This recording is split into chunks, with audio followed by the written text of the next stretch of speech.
지금 일본이 발칵 뒤집혔습니다. 일본 톱 가수들도 세 곡을 넘기기 힘들다는 절대음감 게임 무대에선 한국 가수 단 한 명 때문입니다. 녹화 전 일본 제작진들의 속마음은 단순했습니다. K-팝이 유행이니까 한국 가수 한번 불러다가 망신 한번 줄까요? 아무도 기대하지 않았죠. 주어진 연습 시간은 고작 이틀. 하하, 이틀 만에 어떻게 하겠습니까? 일본의 방송 관계자들은 하나같이 한국 가수의 몰락을 기대했습니다. 하지만 이틀 뒤 그가 선보인 9곡의 노래에 현장에 있던 모두가 패닉에 빠졌고 오만하던 관계자들조차 방송 날만을 손꼽아 기다리게 됐죠. 그리고 11월 30일 오후 7시 한국 가수 단 한 명의 파급력은 모두의 예상을 뛰어넘었습니다. 방송 직후 일본 실시간 검색어는 한국 가수의 이름과 찬사로 도배됐고 그가 불렀던 옛 명곡들이 음원 차트에서 모두 역주행하기 시작한 겁니다. 도대체 무슨 일이 벌어진 걸까요? 일본 음악 예능의 방향을 바꿔버린 단 한 명의 한국 가수의 힘. 지금 시작합니다. 한류에 기대는 순간 우리 예능은 끝입니다. 회의실이 얼어붙었습니다. 이토 부사장의 목소리가 천장에 부딪혀 돌아왔어요. 2025년 10월 말 도쿄 오다이바 후지TV 본사 편성 회의실이었습니다. 저는 타카하시 켄지 예능국 국장으로 30년 넘게 이 건물에서 일해온 사람입니다. 그날 제 앞에는 겨울 특집 시청률 보고서가 펼쳐져 있었어요. 숫자들이 빨간색으로 표시되어 있었습니다. 2포인트에서 3포인트. 최근 3년간 우리 겨울 음악 예능이 경쟁사에게 내준 격차였습니다. 광고 단가가 떨어지고 있었어요. 편성 권한도 흔들리고 있었습니다. 회의 자료 첫 페이지에는 올해 겨울이 마지막 기회라는 문장이 굵은 글씨로 박혀 있었어요. 실험은 안 됩니다. 이토 부사장이 다시 입을 열었습니다. 올해는 안전하게 가야 해요. 검증된 출연자, 검증된 포맷으로. 고개를 끄덕이는 사람들이 보였어요. 저도 그 논리를 이해하지 못하는 건 아니었습니다. 3년 연속 밀린 팀이 모험을 꺼리는 건 당연한 일이니까요. 회의가 끝난 뒤에도 저는 자리를 뜨지 못했습니다. 보고서를 다시 펼쳤어요. 페이지를 넘길수록 답이 보이지 않았습니다. 같은 출연자, 같은 구성, 같은 결과. 이 순환을 어떻게 끊어야 할지 머릿속이 복잡해졌어요. 30년 동안 이 업계에서 살아남았지만 이렇게 막막한 기분은 오랜만이었습니다. 문이 열리는 소리에 고개를 들었습니다. 나카무라 사오리, 겨울 특집 실무를 맡은 라인 PD였어요. 그녀가 종이 한 장을 제 책상 위에 올려놓았습니다. 국장님, 이거 한번 보시겠어요? 그래프였습니다. 경쟁사 겨울 특집 시청률 추이가 그려져 있었어요. 대부분의 회차는 평범한 곡선을 그리고 있었습니다. 그런데 한 지점에서 선이 급격히 치솟아 있었어요. 이 회차가 뭐죠? 저는 그 지점을 손가락으로 짚었습니다. 한국 가수가 출연한 회차입니다. 나카무라가 대답했어요. 작년 겨울 니혼TV에서 한국 발라드 가수를 불렀을 때 시청률이 이 정도로 튀었어요. 저는 그래프를 다시 들여다보았습니다. 우연일 수도 있었어요. 그날 다른 방송이 약했을 수도 있었습니다. 하지만 그 숫자는 무시하기 어려운 크기였어요. 편성본부에서 뭐라고 할지 뻔하잖아요. 제가 말했습니다. 알고 있습니다. 나카무라가 고개를 끄덕였어요. 그래서 비공식으로 가져온 거예요. 공식 안건으로 올리기 전에 국장님 의견을 먼저 듣고 싶었습니다. 의견이라. 저는 잠시 말을 멈췄습니다. 솔직히 말하면 저도 확신이 없었어요. 한류 카드가 효과가 있을 수도 있었습니다. 하지만 그 대가로 치러야 할 것들이 머릿속에 줄줄이 떠올랐어요. 그녀가 나간 뒤에도 저는 그 그래프를 한참 바라보았습니다. 한류. 그 단어가 머릿속에서 맴돌았어요. 일본 예능에서 한국 가수를 쓴다는 건 단순한 섭외 문제가 아니었습니다. 광고주가 싫어할 수 있었어요. 보수적인 시청자들이 등을 돌릴 수도 있었습니다. 무엇보다 일본 겨울 명곡을 외국인에게 맡긴다는 비판이 쏟아질 게 뻔했어요. 며칠 뒤 스즈키 히로토가 제 사무실을 찾아왔습니다. 디지털 콘텐츠부의 젊은 분석가였어요. 그가 노트북을 펼쳐 보여주었습니다. 국장님, 저희 채널 유튜브 데이터입니다. 화면에는 클립별 평균 시청 시간이 정리되어 있었어요. 저는 숫자들을 훑어보았습니다. 일반 예능 클립과 한류 콘텐츠가 포함된 클립 사이에 차이가 있었어요. 1.4배입니다. 스즈키가 설명했습니다. 한류 관련 클립의 평균 시청 시간이 다른 클립보다 1.4배 길어요. 특히 20대에서 40대 사이에서 두드러집니다. 저는 화면을 가만히 응시했습니다. 숫자는 거짓말을 하지 않았어요. 젊은 시청자들이 반응하고 있었습니다. 우리가 놓치고 있는 층이 거기 있었어요. 이 데이터 다른 사람한테 보여줬어요? 제가 물었습니다. 아직 국장님한테만요.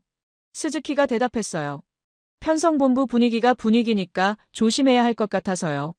잘 생각했어요. 저는 고개를 끄덕였습니다. 일단 이 자료는 내가 가지고 있을게요. 스즈키가 나간 뒤 저는 의자에 깊이 기대 앉았습니다. 나카무라의 그래프와 스즈키의 데이터. 두 개의 증거가 같은 방향을 가리키고 있었어요. 우연이라고 하기엔 너무 일관된 패턴이었습니다. 그날 밤 저는 사무실에 혼자 남았습니다. 창밖으로 오다이바의 불빛이 보였어요. 머릿속에서 여러 목소리가 부딪히고 있었습니다. 이토 부사장의 경고, 나카무라의 그래프, 스즈키의 데이터, 그리고 3년째 내리막을 걷고 있는 우리 겨울 특집의 현실이요. 화이트보드 앞에 섰습니다. 마커를 들고 첫 번째 줄에 적었어요. 시청률 회복. 두 번째 줄에는 젊은 층 재유입이라고 썼습니다. 손이 잠시 멈췄어요. 세 번째 줄을 쓸지 말지 망설여졌습니다. 결국 적었습니다. 한국 가수 섭외 검토. 글씨가 작았어요. 누가 볼까봐 조심스러웠던 거죠. 다음 날 아침 내부 메신저에 알림이 떴습니다. 젊은 스태프들 사이에서 비공식 대화가 오가고 있었어요.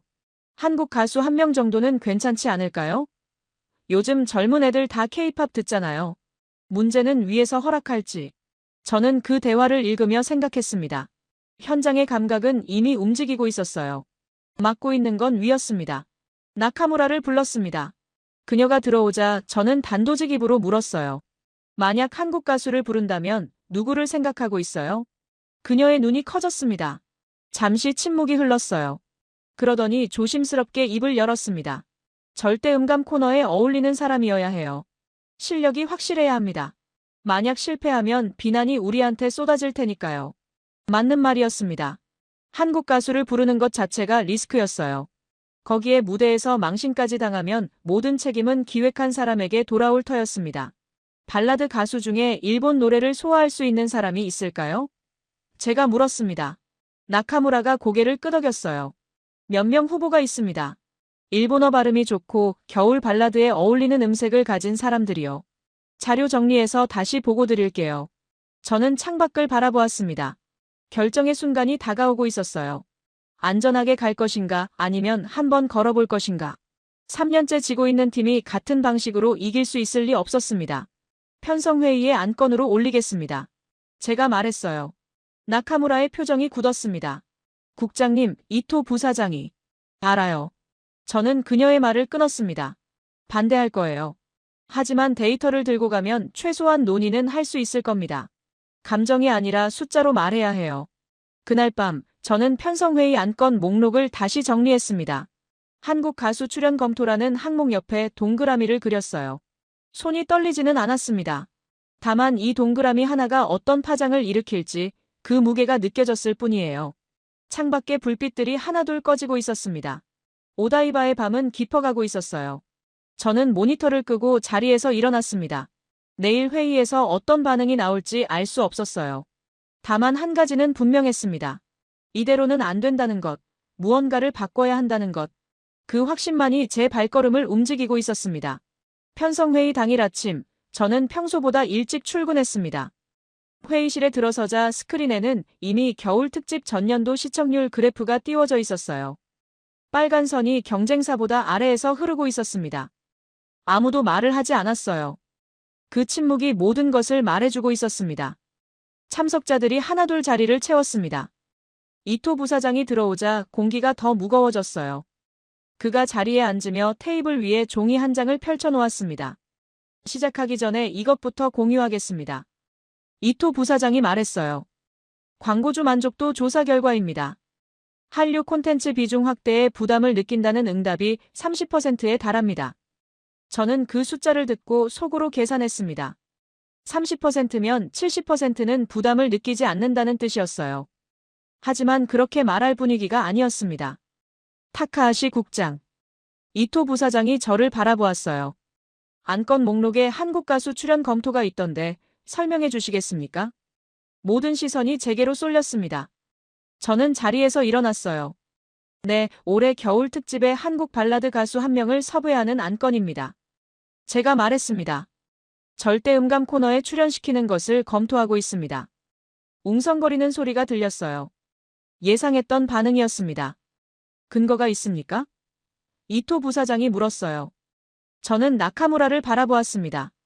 그녀가 노트북을 연결하더니 슬라이드를 띄웠어요. 지난 2년간 저희 채널과 경쟁사 데이터를 분석했습니다. 나카무라가 설명을 시작했어요. 20대에서 40대 시청자층에서 한류가 포함된 회차의 시청률이 평균 대비 1.5포인트 높게 나타났습니다. 화면에 그래프가 떴습니다. 한류 관련 회차만 표시된 점들이 다른 점들보다 위에 몰려 있었어요. 스즈키가 옆에서 보충 설명을 덧붙였습니다. 유튜브 클립 데이터도 같은 패턴을 보여줍니다. 젊은 층의 체류 시간이 확실히 깁니다. 잠시 침묵이 흘렀습니다. 숫자는 거짓말을 하지 않았어요. 하지만 이토 부사장의 표정은 여전히 굳어 있었습니다. 데이터는 알겠습니다. 그가 말했어요. 하지만 여론은요? 일본 겨울 명곡을 한국 가수에게 맡긴다는 비판이 나오면 어떻게 하실 겁니까? 그 질문에 답하기 전에 회의실 문이 열렸습니다. 막내 스태프가 급하게 들어오더니 제게 귓속말을 했어요. 국장님, 로비 TV에서 오카다 평론가 방송이 나오고 있습니다. 한번 보셔야 할 것 같아요. 저는 잠시 회의 중단을 요청했습니다. 로비로 나가자 TV 화면에 익숙한 얼굴이 보였어요. 오카다 시니치, 보수 성향의 음악 평론가였습니다. 그가 라디오 프로그램에서 말하고 있었어요. 요즘 일본 예능이 자존심을 잃어가고 있습니다. 일본 겨울 명곡은 일본 가수가 지켜야 합니다. 외국 가수에게 우리 무대를 내주는 순간 우리는 뭘 지키고 있는 겁니까? 주변에 모여든 스태프들의 표정이 어두워졌습니다. 누군가 작은 목소리로 중얼거렸어요. 저 사람이 우리 기획 알고 저러는 건가요? 아니었을 겁니다. 오카다는 업계 전반을 비판하고 있었어요. 하지만 타이밍이 너무 안 좋았습니다. 이 방송이 회의에 영향을 줄 게 뻔했어요. 회의실로 돌아갔습니다. 이미 누군가 오카다의 발언을 전달한 모양이었어요. 분위기가 더 냉랭해져 있었습니다. 맞습니까? 이토 부사장이 말했어요. 이게 현실입니다. 한류 카드를 꺼내는 순간 저런 비판이 쏟아질 겁니다. 저는 깊이 숨을 들이쉬었습니다. 여기서 물러서면 끝이었어요. 하지만 밀어붙이기도 쉽지 않았습니다. 머릿속에서 여러 생각이 부딪혔어요. 잠시 휴식하겠습니다. 제가 말했습니다. 소회의실로 나카무라와 스즈키를 불렀습니다. 문을 닫자마자 나카무라가 입을 열었어요. 국장님, 어떻게 하실 건가요? 분위기가 안 좋습니다. 알아요. 저는 창밖을 바라보며 말했습니다. 하지만 데이터는 우리 편이에요. 감정으로 지면 안 됩니다. 스즈키가 조심스럽게 말했어요. 한 가지 방법이 있습니다. 1회 시범 적용으로 제안하는 거예요. 전면 도입이 아니라 실험으로요. 결과가 안 좋으면 거기서 끝내면 됩니다. 저는 그 말을 곱씹었습니다. 타협안이었어요. 완전한 승리는 아니지만 문을 여는 것만으로도 의미가 있었습니다. 좋아요. 저는 고개를 끄덕였습니다. 그렇게 가죠. 회의실로 돌아갔습니다. 저는 자리에 서서 참석자들을 둘러보았어요. 제안을 수정하겠습니다. 제가 말했습니다. 한국 가수 출연을 정규 편성으로 하자는 게 아닙니다. 올해 겨울 특집 한 회차에만 시범적으로 적용하는 겁니다. 결과가 좋으면 검토를 계속하고 아니면 거기서 멈추면 됩니다. 회의실이 조용해졌습니다. 이토 부사장의 표정이 미세하게 변했어요. 완전한 반대에서 고민으로 넘어가는 것 같았습니다. 한 회차라. 그가 중얼거렸어요. 리스크를 최소화하는 방법입니다. 제가 덧붙였습니다. 실패해도 한 회차로 끝납니다. 하지만 성공하면 우리가 잃어버린 젊은 층을 되찾을 수 있어요. 긴 침묵이 흘렀습니다. 저는 숨을 참고 기다렸어요. 심장이 빠르게 뛰고 있었습니다. 투표로 결정하죠. 이토 부사장이 마침내 말했어요. 손이 올라갔습니다. 찬성, 반대, 찬성, 반대. 저는 숫자를 세며 긴장했어요. 마지막 손이 올라갔을 때 저는 결과를 확인했습니다. 간발의 차이였어요. 찬성이 한 표 많았습니다. 통과입니다. 회의 진행자가 말했어요. 1회 시범 적용 조건으로 한국 가수 출연 안건이 승인되었습니다. 저는 안도의 숨을 내쉬었습니다. 하지만 기쁨보다는 무거운 책임감이 먼저 밀려왔어요. 이제 시작이었습니다. 성공하면 길이 열리고 실패하면 모든 비난이 제게로 쏟아질 터였습니다. 회의가 끝난 뒤 예능국 내부 메신저에 소문이 퍼지기 시작했습니다. 이번 겨울 절대음감에 외국 가수 나온대. 진짜? 누구? 아직 모르지만 한국 가수라는 얘기가 있어. 저는 그 대화들을 읽으며 복잡한 기분이 들었어요. 나카무라가 제 사무실로 찾아왔습니다. 그녀의 얼굴에도 긴장이 묻어 있었어요. 국장님, 이제 섭외를 진행해야 합니다. 후보 명단 정리해놨어요. 고마워요. 저는 명단을 받아들었습니다. 시간이 많지 않네요. 네. 그녀가 고개를 끄덕였어요. 그리고 오카다 평론가 거는 신경 쓰지 마세요. 어차피 뭘 해도 비판하는 사람들이에요. 저는 쓴웃음을 지었습니다. 그녀의 말이 맞았어요. 하지만 비판을 무시할 수 있는 건 결과가 좋을 때뿐이었습니다. 지금은 아무것도 확실하지 않았어요. 창밖으로 오다이바의 하늘이 보였습니다. 해가 기울고 있었어요. 저는 손에 든 후보 명단을 내려다보았습니다. 이 종이 위의 이름 중 하나가 우리 겨울 특집의 운명을 바꿀 수도 있었습니다. 아니면 제 커리어의 마침표가 될 수도 있었어요. 확신과 불안 사이에서 저는 다음 단계를 향해 발을 내디뎠습니다. 11월 24일, 녹화 당일 아침이 밝았습니다. 저는 평소보다 1시간 일찍 스튜디오에 도착했어요. 치도리의 오니렌짱 겨울 특집 사전 녹화가 오후에 시작될 예정이었습니다. 복도를 걸으며 여기저기서 분주하게 움직이는 스태프들을 스쳐 지나갔어요. 모두의 얼굴에 긴장이 묻어 있었습니다. 컨트롤룸에 들어서자 마츠오 류이치가 먼저 와 있었습니다. 사운드 엔지니어로 절대 음감 시스템을 담당하는 사람이었어요. 그가 모니터를 가리키며 말했습니다. 국장님, 오늘 곡 리스트 최종 확인하셨어요? 네. 저는 고개를 끄덕였습니다. 9곡이죠? 한국 가수 쪽은 그렇습니다. 라스트 크리스마스부터 히로인까지요. 마츠오가 화면을 스크롤했어요. 일본어 곡 비율이 3분의 2 정도 됩니다. 멜로디, 히토미오 토지테, 나가이 요루, 준렌카, 츠보미, 히로인까지.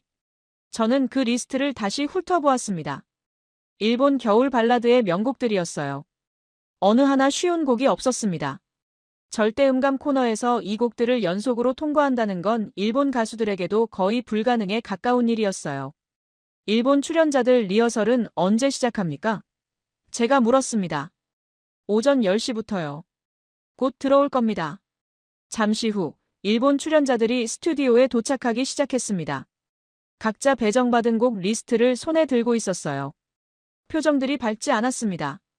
곡 옆에 자신만의 메모를 적어 넣는 사람도 있었고 입으로 가사를 중얼거리며 연습하는 사람도 있었어요. 사카모토 류가 눈에 들어왔습니다. 일본에서 인기 있는 록 발라드 가수였어요. 예능 프로그램 단골 출연자이기도 했습니다. 그가 절대음감 테스트 기계 앞에 섰어요. 배정받은 곡 중 하나를 시험 삼아 불러보려는 것 같았습니다. 저는 컨트롤룸 유리창 너머로 그 모습을 지켜보았습니다. 마츠오가 시스템을 작동시켰어요. 반주가 흘러나왔습니다. 사카모토가 노래를 시작했어요. 중반부까지는 안정적이었습니다. 그런데 반주가 갑자기 끊겼어요. 절대음감 테스트의 핵심 구간이었습니다. 사카모토의 목소리가 살짝 흔들렸습니다. 모니터에 음정 그래프가 실시간으로 떴어요. 빨간색으로 표시된 구간이 보였습니다. 음정 이탈이었어요. 사카모토가 마이크를 내리며 한숨을 쉬었습니다. 마츠오가 제게로 고개를 돌렸어요. 작은 목소리로 말했습니다. 상위 난이도 곡들은 첫 시도 성공률이 50%도 안 됩니다. 히토미오 토지테나 히로인 같은 곡은 특히 어려워요. 저는 고개를 끄덕였습니다. 예상했던 바였어요. 절대음감 코너가 어려운 건 알고 있었습니다. 그래서 시청자들이 좋아하는 거였죠. 문제는 한국 가수도 같은 난이도에 도전해야 한다는 점이었어요. 리허설이 계속되는 동안 저는 슬쩍 스튜디오 구석을 살펴보았습니다. 음원관에서 조금 떨어진 연습실이 있었어요. 그쪽에서 한국 팀이 준비하고 있을 터였습니다. 복도를 걸어 연습실 쪽으로 향했습니다. 문이 살짝 열려 있었어요. 안에서 음악 소리가 흘러나왔습니다. 라스트 크리스마스였어요. 저는 문틈으로 안을 들여다보았습니다. 한국 가수가 헤드폰을 끼고 서 있었습니다. 옆에는 중년 여성이 노트를 들고 있었어요. 나중에 안 사실이지만 그녀가 박은정이었습니다. 도쿄에서 20년 넘게 활동해온 한국인 보컬 트레이너였어요. 박은정이 일본어로 무언가를 설명하고 있었습니다. 가사 위에 한글로 발음 기호를 적어주고 있었어요. 특정 단어에 밑줄을 그으며 말했습니다. 이 부분에서 감정을 실어야 해요. 일본 청중들은 여기서 반응합니다. 한국 가수가 고개를 끄덕였어요. 다시 노래를 시작했습니다. 같은 구절이었지만 뉘앙스가 달라져 있었어요. 저는 그 변화를 듣고 조금 놀랐습니다. 짧은 시간에 교정이 이루어지고 있었어요. 뒤에서 발소리가 들렸습니다. 돌아보니 김유리가 서 있었어요. 제1-3세로 오늘 통역과 현지 코디네이션을 맡은 사람이었습니다. 국장님, 여기 계셨군요. 그녀가 말했습니다. 일본 쪽 스태프가 절대 음감 라운드 시작 순서를 확인해달라고 합니다. 알겠어요. 저는 연습실을 한 번 더 바라보았습니다. 저 사람은 누구예요? 옆에서 지도하는 여자분요. 박은정 선생님이요. 김유리가 대답했어요. 오래전부터 도쿄에서 한국 가수들 발음이나 감정 코칭을 해오신 분이에요. 업계에서는 알만한 사람은 다 알죠. 처음 듣는 이름인데요. 제가 말했습니다. 그럴 거예요. 김유리가 살짝 미소 지었습니다. 무대 위에 서는 분이 아니니까요. 늘 뒤에서 일하시는 분이에요. 저는 고개를 끄덕이며 컨트롤룸으로 돌아갔습니다. 머릿속에 박은정의 모습이 남아 있었어요. 이름 없이 일하는 사람. 무대 뒤에서 무언가를 만들어내는 사람. 그런 사람들이 있어야 무대가 완성된다는 걸 저도 알고 있었습니다. 컨트롤룸에 돌아오니 마츠오가 데이터를 정리하고 있었습니다. 화면에는 일본 출연자들의 리허설 결과가 표시되어 있었어요. 실패 구간마다 붉은 표시가 찍혀 있었습니다. 대부분 3라운드에서 넘어집니다. 마츠오가 말했어요. 4라운드 이상 간 사람이 2명밖에 없어요. 저는 화면을 응시했습니다. 만약 한국 가수도 3라운드에서 떨어지면 어떻게 될까? 그 생각이 스쳤어요. 비난이 쏟아질 게 뻔했습니다. 봐라, 한국 가수도 별것 없지 않느냐. 오카다 같은 사람들이 뭐라고 할지 눈에 보였어요. 하지만 반대로 생각하면 만약 한국 가수가 일본 출연자들보다 더 멀리 간다면 그것도 일본 겨울 명곡으로 그 충격은 상상 이상일 터였습니다. 나카무라가 컨트롤룸에 들어왔습니다. 손에 스케줄표를 들고 있었어요. 국장님, 한국 쪽 매니저가 중간에 목풀 시간을 달라고 요청했습니다. 진행 순서 조정이 가능할까요? 가능합니다. 제가 대답했어요. 어느 정도 간격이 필요해요? 15분이면 된다고 합니다. 최민호 매니저가 직접 말씀하셨어요. 저는 고개를 끄덕였습니다. 세부적인 컨디션 관리까지 신경 쓰는 모습이 인상적이었어요. 이 무대를 가볍게 보고 있지 않다는 뜻이었습니다. 오후가 되자 본격적인 녹화 준비가 시작되었습니다. 스튜디오에 관객들이 입장했어요. 조명이 켜지고 카메라가 위치를 잡았습니다. 저는 컨트롤룸 의자에 앉아 모니터를 바라보았어요. 유리창 너머로 무대가 보였습니다. 곧 절대 음감 라운드가 시작될 터였어요. 일본 출연자들이 먼저 도전하고 그 다음에 한국 가수 차례가 올 예정이었습니다. 저는 손을 깍지 끼고 기다렸습니다. 이 무대가 어떻게 흘러갈지 아무도 몰랐어요. 성공하면 새로운 길이 열리고 실패하면 제가 밀어붙인 기획이 조롱거리가 될 터였습니다. 컨트롤룸 한쪽 모니터에 연습실 화면이 잠깐 비쳤습니다. 한국 가수가 마지막으로 목을 풀고 있었어요. 박은정이 옆에서 무언가를 말하고 있었습니다. 짧은 장면이었지만 그 진지함이 화면을 통해서도 느껴졌어요. 저는 시선을 돌려 메인 모니터를 바라보았습니다. 곧 녹화가 시작될 거라는 신호가 떴어요. 심장이 조금 빨라지는 게 느껴졌습니다. 기대와 불안이 뒤섞인 감정이었어요. 이 두 가지가 함께 있을 때 보통 중요한 일이 벌어지곤 했습니다. 저는 의자에 등을 기대고 숨을 깊이 들이쉬었어요. 녹화가 시작되었습니다. 첫 번째 일본 출연자가 무대에 올랐어요. 젊은 여성 가수였습니다. 긴장한 표정으로 마이크를 잡았어요. 반주가 흘러나왔습니다. 그녀가 노래를 시작했어요. 첫 곡은 무난히 통과했습니다. 관객석에서 박수가 터졌어요. 두 번째 곡도 넘겼습니다. 세 번째 곡에서 반주가 끊겼어요. 절대 음감 테스트 구간이었습니다. 그녀의 목소리가 이어졌어요. 처음에는 안정적이었습니다. 하지만 중반부에서 음정이 흔들렸어요. 모니터에 붉은색 표시가 떴습니다. 탈락입니다. 마츠오가 작은 목소리로 말했어요. 관객석에서 아쉬운 탄식이 흘러나왔습니다. 무대 위 가수가 고개를 숙였어요. 3라운드 탈락. 리허설 때와 비슷한 결과였습니다. 두 번째 출연자가 올라왔습니다. 중견 남성 가수였어요. 그는 4라운드까지 갔습니다. 하지만 다섯 번째 곡에서 무너졌어요. 반주가 끊긴 뒤 박자를 놓쳤습니다. 모니터에 또 붉은색이 떴어요. 세 번째도 비슷했습니다. 네 번째도요. 컨트롤룸 안의 공기가 점점 무거워졌어요. 저는 화면을 보며 생각했습니다. 일본 겨울 명곡들이 게임의 장난감처럼 소비되고 있었어요. 도전하고 실패하고 웃고 다음 순서로 넘어가고. 물론 예능이니까 그럴 수 있었습니다. 하지만 왠지 씁쓸한 기분이 들었어요.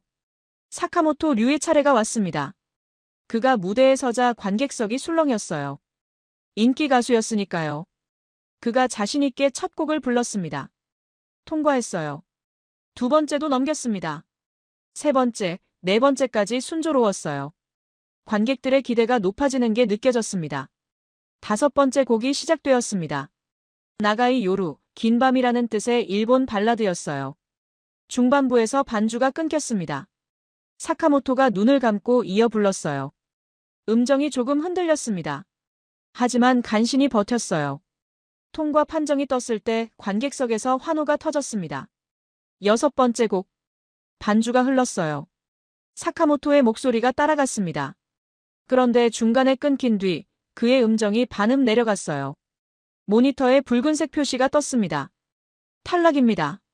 관객석에서 탄식이 흘러나왔어요. 사카모토가 쓴웃음을 지었습니다. 6라운드. 오늘 일본 출연자 중에서는 가장 좋은 기록이었어요. 하지만 그의 표정에서 아쉬움이 묻어났습니다. 저는 컨트롤룸에서 그 장면을 지켜보았습니다. 6곡. 그게 오늘 일본 출연자들의 한계였어요. 이제 한국 가수 차례가 다가오고 있었습니다. 잠시 휴식 시간이 주어졌습니다. 한국 가수가 무대 뒤에서 목을 풀고 있다는 보고가 들어왔어요. 15분 뒤 녹화가 재개되었습니다. 한국 가수가 무대에 올랐습니다. 관객석의 반응은 묘했어요. 호기심과 경계가 뒤섞인 것 같았습니다. 일본 예능에 한국 가수가 나오는 게 익숙하지 않은 사람들이 있었을 거예요. 저도 그 공기를 느꼈습니다. 첫 곡이 시작되었습니다. 라스트 크리스마스. 영어 팝송이었어요. 반주가 흘러나왔습니다. 한국 가수의 목소리가 따라갔어요. 발음이 깔끔했습니다. 중간에 반주가 끊겼어요. 그의 목소리가 혼자 이어졌습니다. 음정이 흔들리지 않았어요. 통과 판정이 떴습니다. 관객석에서 박수가 나왔어요. 아직은 가벼운 반응이었습니다. 영어 곡이니까 그럴 수 있었어요. 두 번째 곡 쉬. 역시 영어 팝송이었습니다. 이것도 통과했어요. 관객석의 일부가 자연스럽게 리듬을 타기 시작했습니다. 손을 흔드는 사람도 보였어요. 세 번째 곡이 시작되었습니다. 멜로디. 일본어 곡이었어요. 저는 모니터에서 눈을 떼지 못했습니다. 여기서부터가 진짜 시험대였어요. 외국인이 일본 발라드를 부른다는 것, 그것도 절대 음감 테스트에서. 실패하면 조롱거리가 될 터였습니다. 반주가 흘러나왔어요. 한국 가수가 일본어로 노래를 시작했습니다. 첫 소절부터 뭔가 달랐어요. 발음이 부자연스럽지 않았습니다. 감정선도 살아있었어요. 마츠오가 음정 그래프를 확인했습니다. 이탈 구간 표시가 거의 없었어요. 통과.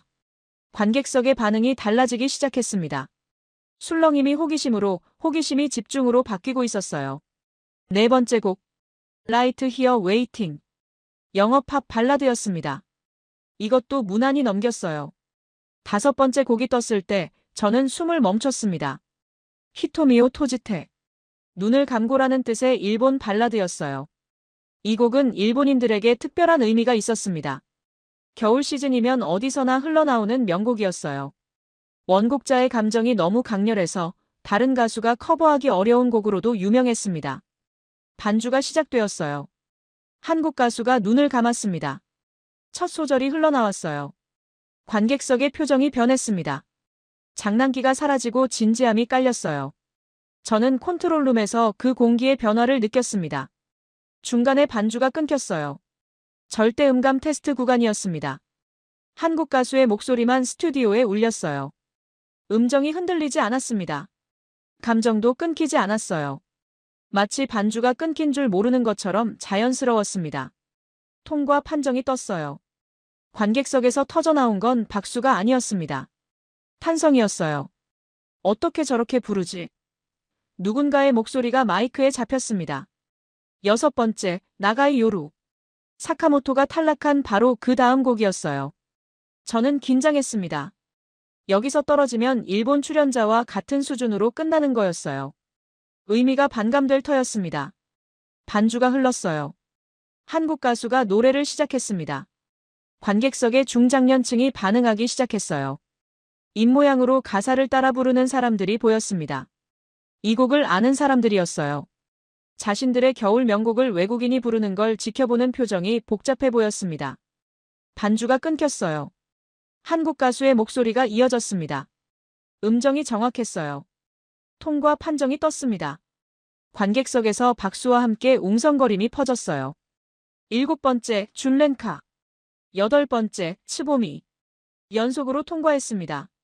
컨트롤룸 안의 스태프들도 모니터에서 눈을 떼지 못했어요. 마츠오가 중얼거렸습니다.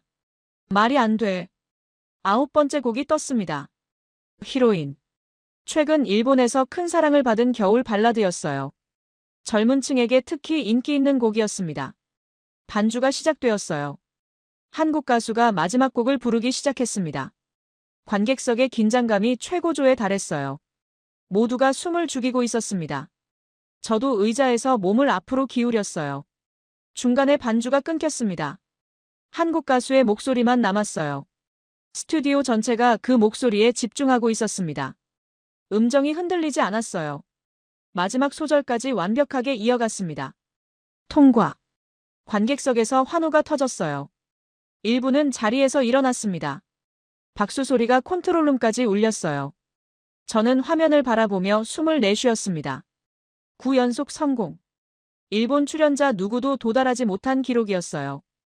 10번째 곡이 시작되었습니다. 여기서 한국 가수가 탈락했어요. 하지만 그건 중요하지 않았습니다. 9연속 성공이라는 숫자가 이미 모든 것을 말해주고 있었어요. 저는 컨트롤룸 의자에 등을 기댔습니다. 머릿속이 복잡했어요. 방금 본 것이 무엇인지 정리하려고 애썼습니다. 이건 단순한 예능 게임이 아니었어요. 일본 겨울 명곡들이 한국 가수의 목소리로 다시 불렸습니다. 히토미오 토지테, 나가이 요루, 츠보미, 히로인. 일본인들이 사랑하는 곡들이었어요. 그 곡들이 무대 위에서 새롭게 살아났습니다. 관객석에서 가사를 따라 부르던 중장년층의 모습이 떠올랐어요. 그들은 비판하려고 온 게 아니었습니다. 자신들의 노래를 듣고 있었어요. 누가 부르든 그 노래가 제대로 불리고 있다면 반응할 수밖에 없었던 거죠. 저는 깨달았습니다. 우리가 선택한 카드는 단순한 한류 서비스가 아니었어요. 일본 겨울 명곡을 다시 소환하는 계기였습니다. 어쩌면 일본 음악 예능의 방향을 바꿀 수도 있는 무대였어요. 그 가능성이 가슴 한쪽에서 뜨겁게 번지고 있었습니다. 본방송 다음 날 아침이었습니다. 저는 평소처럼 출근했어요. 그런데 사무실 분위기가 달랐습니다. 복도에서 스태프들이 휴대폰을 들여다보며 웅성거리고 있었어요. 무슨 일인가 싶어 발걸음을 멈췄습니다. 국장님 보셨어요? 젊은 스태프 한 명이 다가왔어요. 그녀가 휴대폰 화면을 보여주었습니다. X트렌드 화면이었어요. 실시간 검색어 상위 10위 안에 2개의 단어가 나란히 올라 있었습니다. 성시경, 치도리의 오니렌짱. 저는 그 화면을 한참 바라보았어요. 언제부터 이랬어요? 제가 물었습니다. 어젯밤 방송 끝나자마자요. 아직도 내려오지 않고 있어요.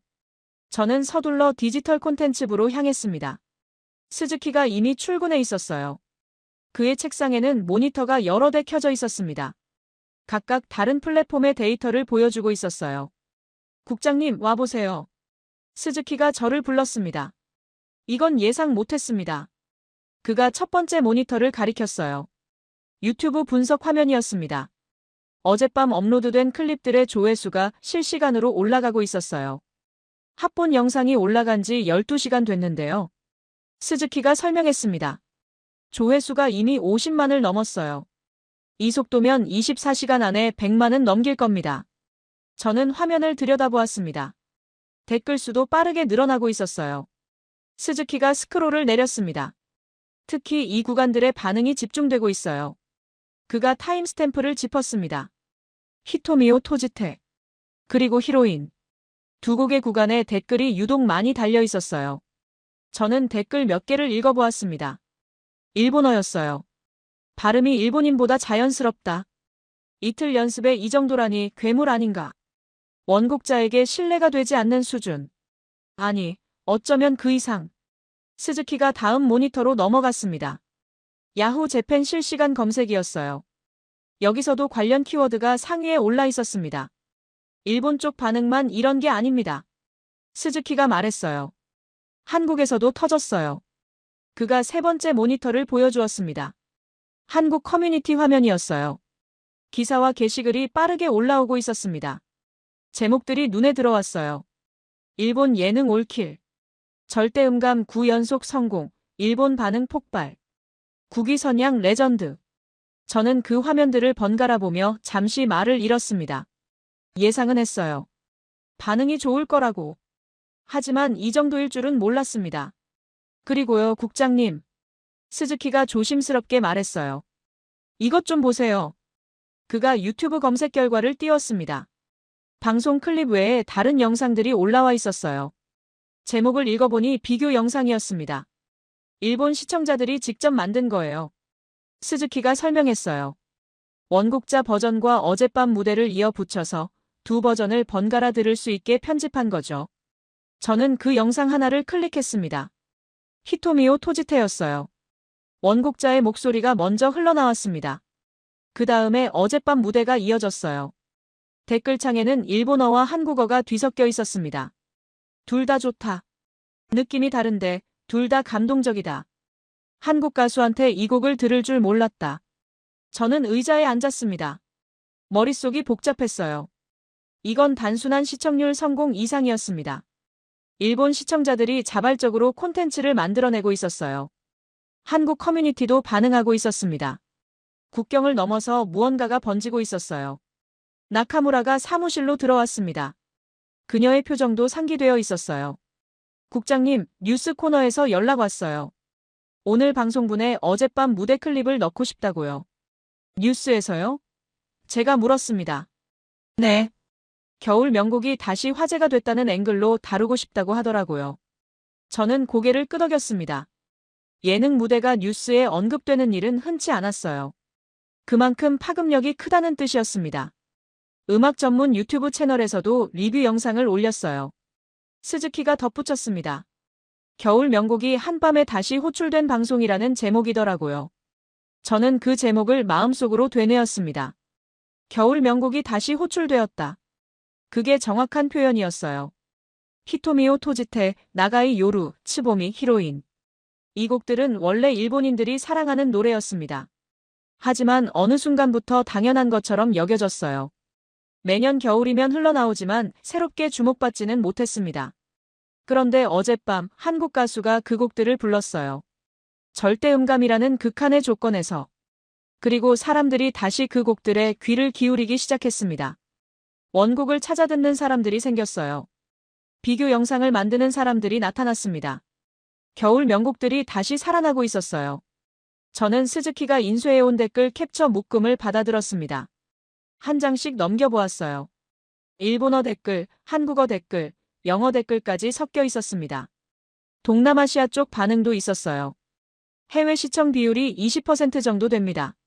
스즈키가 말했어요. 일본, 한국 외 지역에서도 상당히 보고 있어요. 저는 그 숫자를 듣고 잠시 생각에 잠겼습니다. 이건 한류 팬층만의 반응이 아니었어요. 일본 일반 시청자들이 움직이고 있었습니다. 그들이 자발적으로 콘텐츠를 만들고 공유하고 댓글을 달고 있었어요. 감정이 아니라 데이터가 그걸 보여주고 있었습니다. 밤늦게까지 사무실에 남았습니다. 스즈키가 정리한 캡처본과 요약 리포트를 하나씩 검토했어요. 창밖으로 오다이바의 야경이 보였습니다. 불빛들이 반짝이고 있었어요. 나카무라한테서 메시지가 왔습니다. 국장님, 저 집에서 비교 영상 보고 있어요. 현장에서 느꼈던 공기가 그대로 화면 밖으로 번져 나오는 것 같아요. 저는 그 메시지를 읽고 잠시 미소 지었습니다. 현장에 있었던 사람도 화면으로 보는 사람도 같은 걸 느끼고 있었어요. 그게 진짜 무대의 힘이었습니다. 모니터를 끄고 자리에서 일어났습니다. 책상 위에는 캡처본 묶음이 쌓여 있었어요. 내일 아침 이 데이터를 가지고 후속 회의를 해야 했습니다. 시청률 공식 집계도 나올 터였어요. 숫자가 뒷받침해준다면 이번 기획의 의미가 더 명확해질 겁니다. 하지만 그 전에 저는 이미 알고 있었어요. 댓글 하나하나, 비교 영상 하나하나가 말해주고 있었습니다. 이건 성공이었어요. 시청률 숫자가 나오기 전에 사람들의 반응이 먼저 답을 주고 있었습니다. 저는 불을 끄고 사무실을 나섰습니다. 복도는 조용했어요. 대부분의 직원이 퇴근한 뒤였습니다. 발걸음 소리만 울렸어요. 그 소리를 들으며 생각했습니다. 이제 시작이었어요. 반응은 터졌습니다. 다음은 그 반응을 어떻게 이어갈 것인가? 그 질문이 머릿속에서 맴돌았습니다. 12월 2일 오전 예능국 회의실에 사람들이 모였습니다. 스즈키와 마츠오가 노트북을 들고 먼저 와 있었어요. 나카무라도 자리를 잡았습니다. 저는 회의실 문을 닫고 맨 앞자리에 앉았어요. 시청률 공식 집계가 나왔습니다. 스즈키가 말했어요. 그가 스크린에 그래프를 띄웠습니다. 화면에 곡선이 나타났어요. 11월 30일 회차만 붉은색으로 표시되어 있었습니다. 그 점이 다른 점들보다 확연히 위에 찍혀 있었어요. 동시간대 1위입니다. 스즈키가 설명을 이어갔습니다. 타사 예능을 제치고 1위를 기록했어요. 후지TV 겨울 음악 특집 중에서는 3년 만에 동시간대 1위입니다. 회의실이 조용해졌습니다. 저는 그 숫자를 다시 확인했어요. 3년. 그동안 우리가 경쟁사에게 밀려왔던 시간이었습니다. 그 벽을 한 회차가 뚫어버린 거였어요. 연령대별 분석도 있습니다. 스즈키가 다음 슬라이드로 넘겼어요. 20대에서 40대 시청률이 평균 대비 2포인트 상승했어요. 그런데 여기서 흥미로운 점이 있습니다.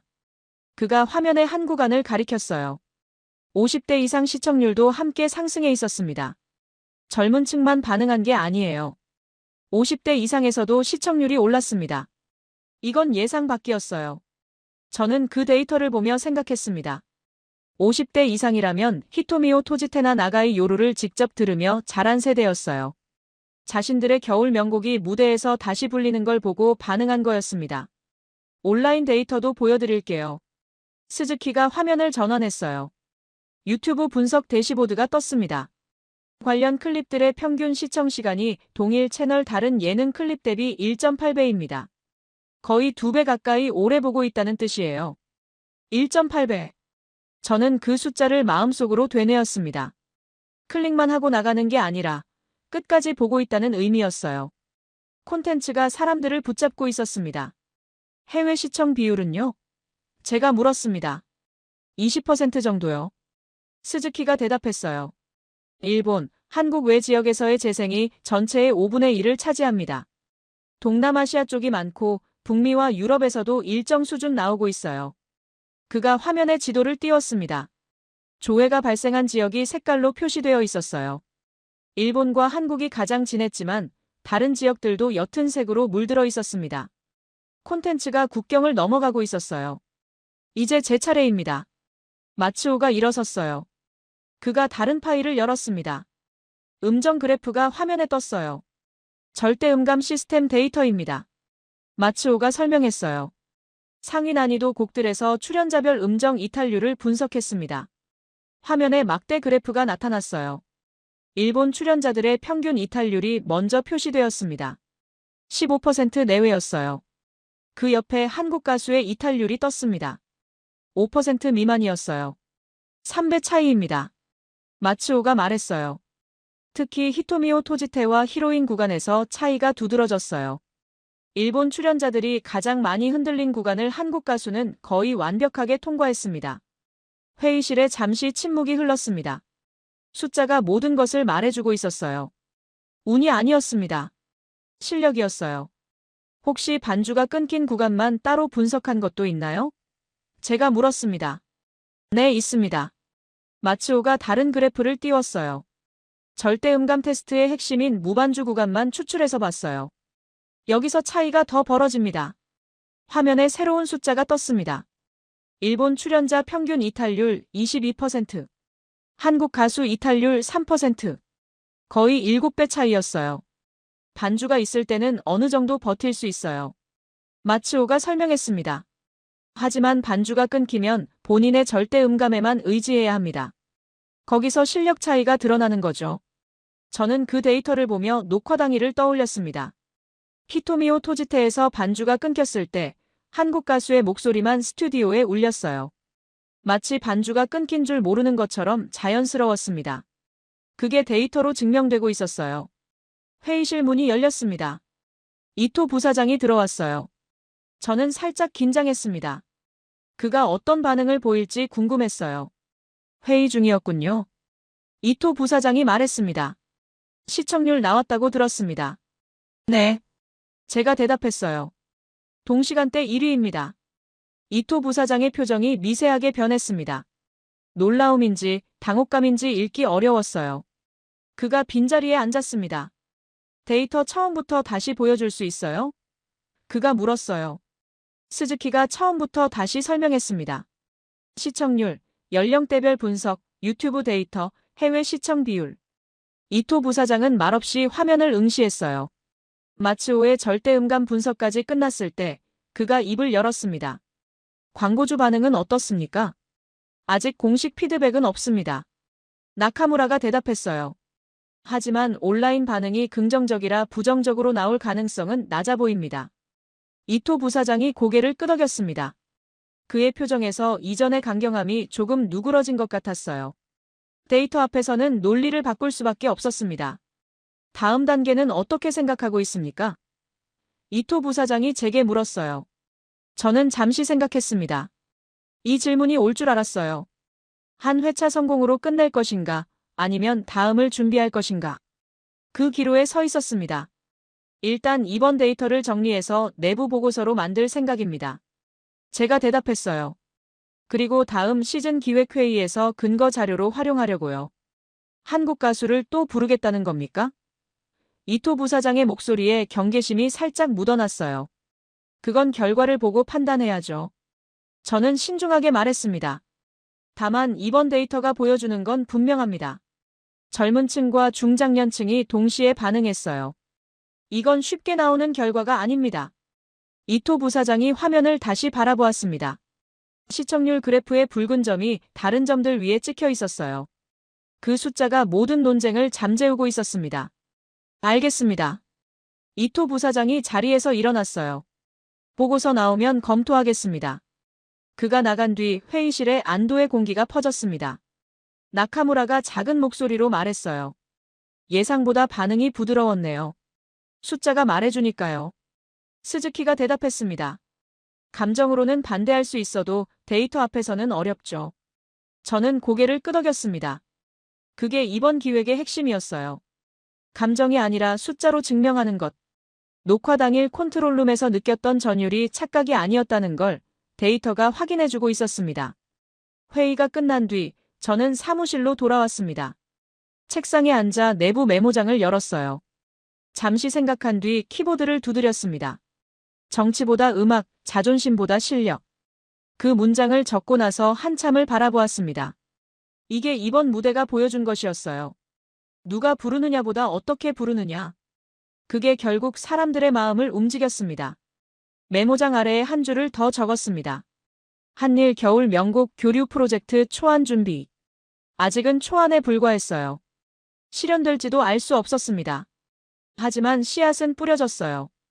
이번 데이터가 그 씨앗에 물을 주고 있었습니다. 창밖으로 오후 햇살이 들어왔습니다. 저는 모니터를 끄고 의자에 기대 앉았어요. 전율의 여운이 아직 남아 있었습니다. 그 위에 데이터가 확신을 더 씌우고 있었어요. 이제 다음 단계를 생각해야 할 때였습니다.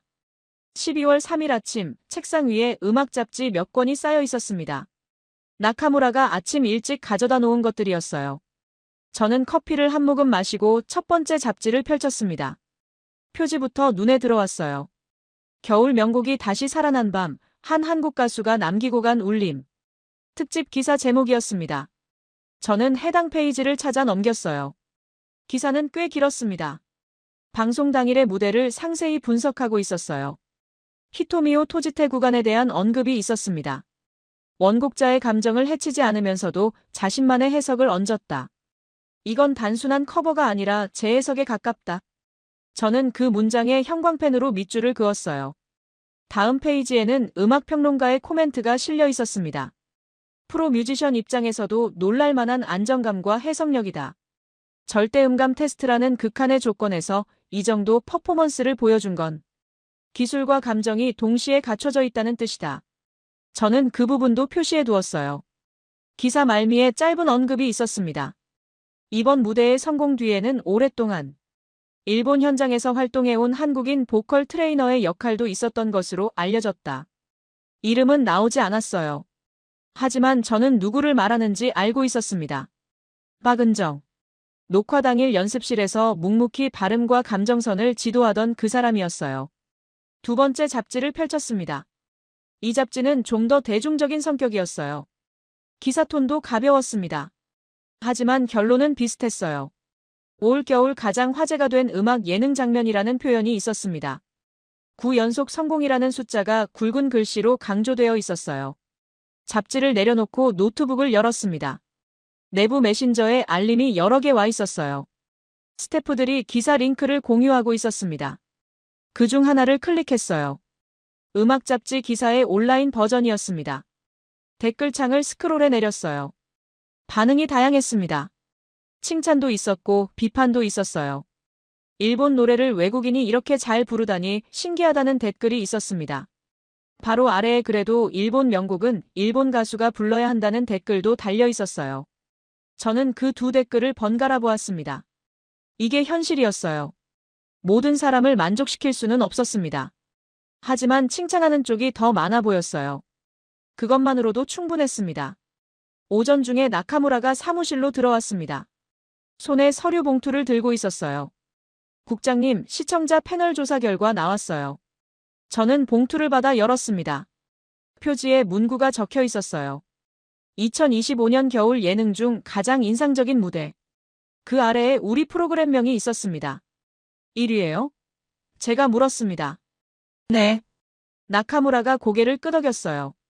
한국 가수 출연 회차가 최다표를 얻었어요. 2위와 격차가 꽤 큽니다. 저는 보고서를 펼쳐 상세 내용을 확인했습니다. 응답자 분포가 나와 있었어요. 20대부터 60대까지 골고루 분포되어 있었습니다. 특정 연령층만 반응한 게 아니었어요. 전 세대에서 지지를 받았습니다. 어떤 부분이 인상적이었냐는 질문에 대한 답변도 있어요. 나카무라가 페이지를 넘겨주었습니다. 절대음감 테스트의 긴장감, 일본 명곡을 부르는 외국인 가수의 진정성, 예상을 뛰어넘는 실력. 이 세 가지가 가장 많이 언급됐어요. 저는 그 키워드들을 읽으며 생각했습니다. 긴장감, 진정성, 실력. 우리가 노린 것들이었어요. 그게 시청자들에게 전달되었다는 뜻이었습니다. 오후에 스즈키가 찾아왔습니다. 그가 출력물 한 뭉치를 건넸어요. 온라인 콘텐츠 집계입니다. 스즈키가 말했어요. 방송 이후 일주일간 해당 회차를 다룬 기사, 블로그, 영상 수를 정리했습니다. 저는 표를 훑어보았습니다. 숫자가 100건을 넘고 있었어요. 그중 상당수가 일본 매체와 크리에이터에 의해 제작된 것이었습니다. 한국 쪽만 반응한 게 아니군요. 제가 말했습니다. 네. 일본 내 반응이 오히려 더 많아요. 스즈키가 대답했어요. 특히 음악 관련 유튜버들이 리뷰 영상을 많이 올렸습니다. 대부분 긍정적인 톤이에요. 저는 표를 책상 위에 내려놓았습니다. 숫자가 점점 쌓이고 있었어요. 시청률, 온라인 데이터, 잡지 기사, 시청자 조사, 콘텐츠 집계. 각각 다른 경로에서 나온 데이터들이 같은 결론을 가리키고 있었습니다. 그때 내부 메신저에 새 알림이 떴습니다. 누군가 라디오 녹취록 링크를 공유했어요. 제목을 보니 오카다 시니치의 프로그램이었습니다. 저는 잠시 망설이다가 클릭했어요. 녹취록이 텍스트로 정리되어 있었습니다. 오카다의 발언이 하이라이트 처리되어 있었어요. 제 입장은 변함없습니다. 일본 겨울 명곡은 일본 가수가 지켜야 합니다. 그게 우리 문화의 자존심이에요. 예상했던 말이었습니다. 오카다는 처음부터 이 기획에 비판적이었어요. 저는 스크롤을 내렸습니다. 그런데 다음 문장에서 손이 멈췄어요. 하지만 이번 방송에서 보여준 실력만큼은 인정할 수밖에 없습니다. 절대음감 테스트에서 9연속 성공이라는 건 일본 가수들도 쉽게 달성하지 못하는 기록이에요. 그 점은 솔직히 인상적이었습니다. 저는 그 문장을 2번 읽었습니다. 오카다가 인정했어요. 비판적 입장을 유지하면서도 실력만큼은 공개적으로 인정한 거였습니다. 이건 작은 변화가 아니었어요. 녹취록 아래에 댓글들이 달려 있었습니다. 오카다 선생도 인정했네. 실력 앞에서는 어쩔 수 없지. 이 정도면 일본 음악계에서도 공식적으로 인정받은 거 아냐?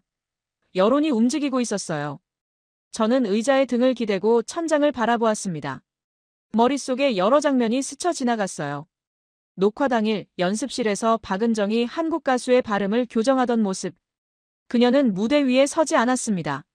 하지만 그녀의 20년이 그 무대를 만들었어요. 잡지 기사에 짧게 언급된 한국인 보컬 트레이너. 이름 없이 일해온 사람이 마침내 기록에 남았습니다. 나카무라가 처음 그래프를 들고 왔던 날. 비공식으로 조심스럽게. 그녀는 리스크를 알면서도 아이디어를 꺼냈어요. 스즈키가 데이터를 정리해서 보여주던 날도 떠올랐습니다. 편성본부 분위기가 좋지 않다는 걸 알면서도 숫자를 믿고 가져왔어요. 이 성과는 저 혼자 만든 게 아니었습니다.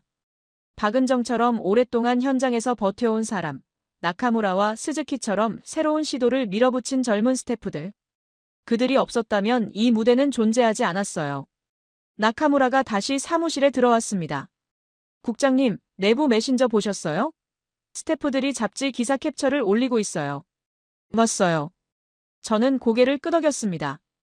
박은정 선생 이름이 나온 부분도요. 그 부분 반응이 좋더라고요. 나카무라가 말했어요. 무대 뒤에서 일하는 사람들이 조명받는 일이 많지 않잖아요. 작게라도 언급된 게 의미 있는 것 같아요. 저는 그 말에 동의했습니다. 무대 위의 성공은 눈에 보여요. 하지만 무대 뒤의 노력은 잘 보이지 않습니다. 이번에 그 일부가 드러났어요. 작은 시작이지만 시작은 시작이었습니다.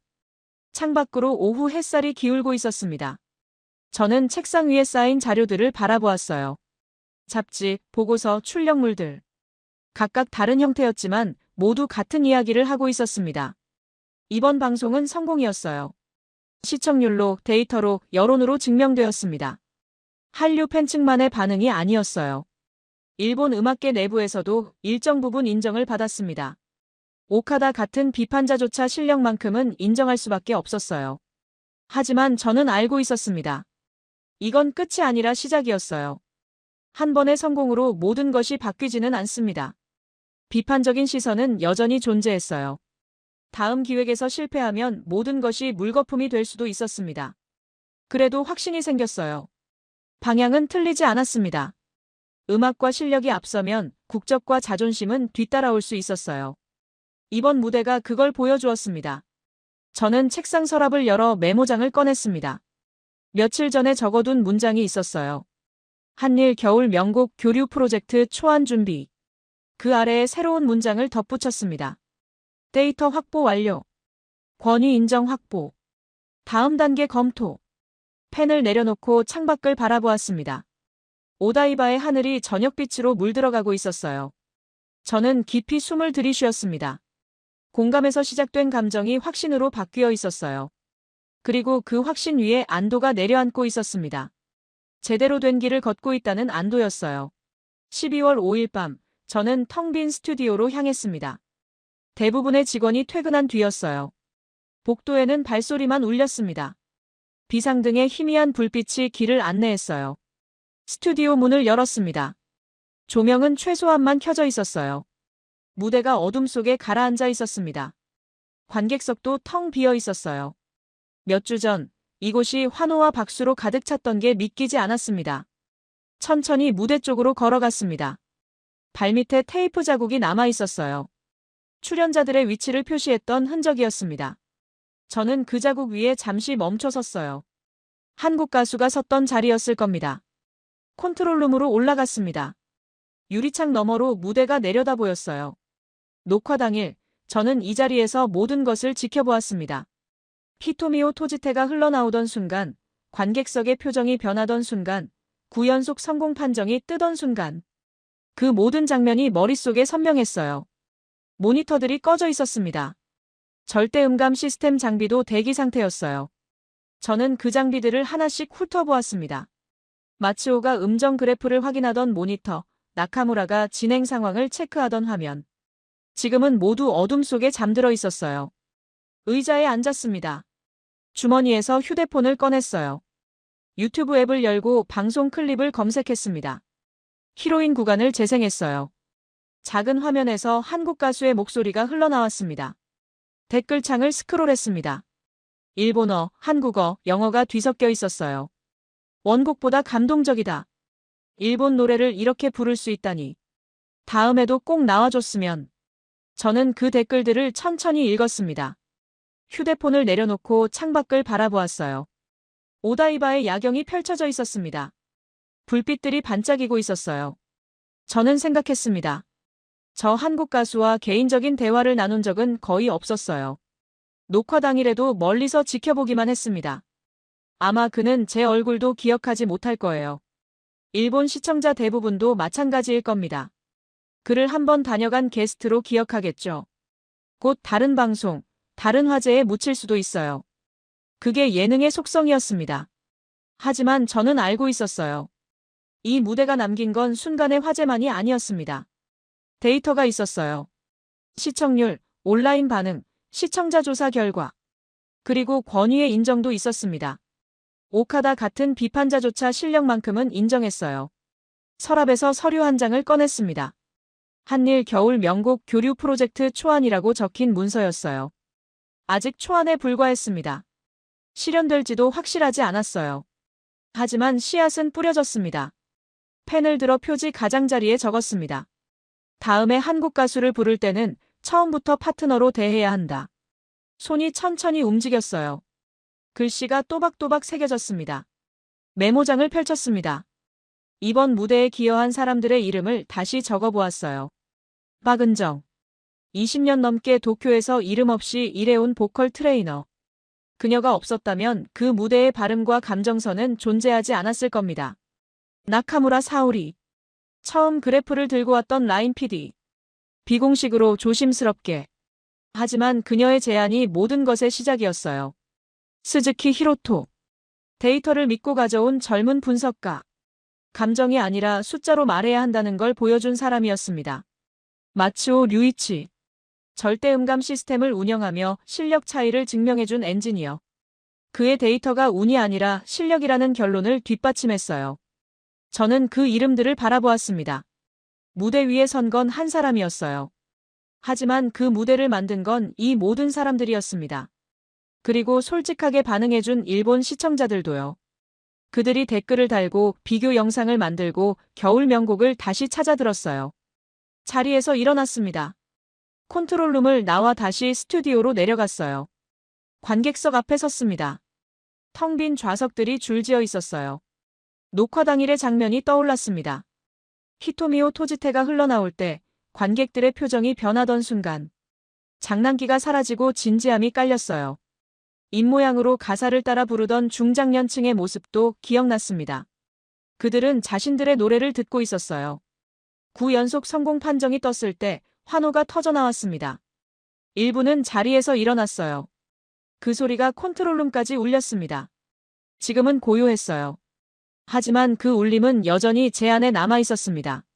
스튜디오를 떠나 복도로 나왔습니다. 건물 출구를 향해 걸었어요. 발걸음 소리가 텅 빈 공간에 울렸습니다. 30년 전 처음 이 건물에 들어왔을 때를 생각했어요. 그때는 모든 것이 달랐습니다. 스트리밍도 없었고 SNS도 없었어요. 시청자들은 TV 앞에 앉아 정해진 시간에 방송을 봤습니다. 지금은 모든 것이 바뀌었어요. 콘텐츠가 국경을 넘어가고 반응이 실시간으로 쏟아지고 데이터가 성공과 실패를 판가름했습니다. 그 변화 속에서 변하지 않는 것도 있었어요. 좋은 음악은 사람들의 마음을 움직였습니다. 누가 부르든 어디서 왔든 음악이 진짜라면 반응은 따라왔어요. 이번 무대가 그걸 증명했습니다. 건물 밖으로 나왔습니다. 밤 공기가 차가웠어요. 하늘을 올려다보았습니다. 별은 보이지 않았어요. 도시의 불빛이 너무 밝았습니다. 주머니에서 서류를 다시 꺼냈습니다. 한일 겨울 명곡 교류 프로젝트 초안. 접힌 종이를 펼쳐 아까 적은 메모를 확인했어요. 다음에 한국 가수를 부를 때는 처음부터 파트너로 대해야 한다. 그 문장을 읽으며 생각했습니다. 이번엔 게스트였어요. 한 번 부르고 보내는 존재였습니다. 하지만 다음엔 다를 수 있었어요. 일본 겨울 명곡을 함께 지키는 파트너로. 그 가능성이 열렸습니다. 서류를 다시 접어 주머니에 넣었습니다. 발걸음을 옮겼어요. 오다이바의 밤거리가 펼쳐져 있었습니다. 음악 앞에서 국경과 자존심은 조금씩 뒤로 물러난다. 그 생각이 마음속에 자리 잡았어요. 한 번에 모든 것이 바뀌지는 않을 겁니다. 비판하는 사람들은 여전히 있을 거예요. 하지만 방향은 정해졌습니다. 조금씩 천천히. 음악이 길을 열어줄 거예요. 저는 걸음을 멈추지 않았습니다. 겨울밤의 차가운 공기를 마시며 다음을 향해 나아갔어요. 확신이 잔잔한 다짐으로 바뀌어 있었습니다. 그리고 그 다짐 위에 여운이 고요히 내려앉고 있었어요. 한국을 응원하신다면, 한국 최고, 한국은 아직 멀었다면, 한국 분발, 여러분들의 소중한 의견을 댓글로 적어주시면 감사드리겠습니다. 영상이 재밌으셨다면 구독과 좋아요 한 번씩 부탁드리겠습니다. 지금까지 감동유나였습니다.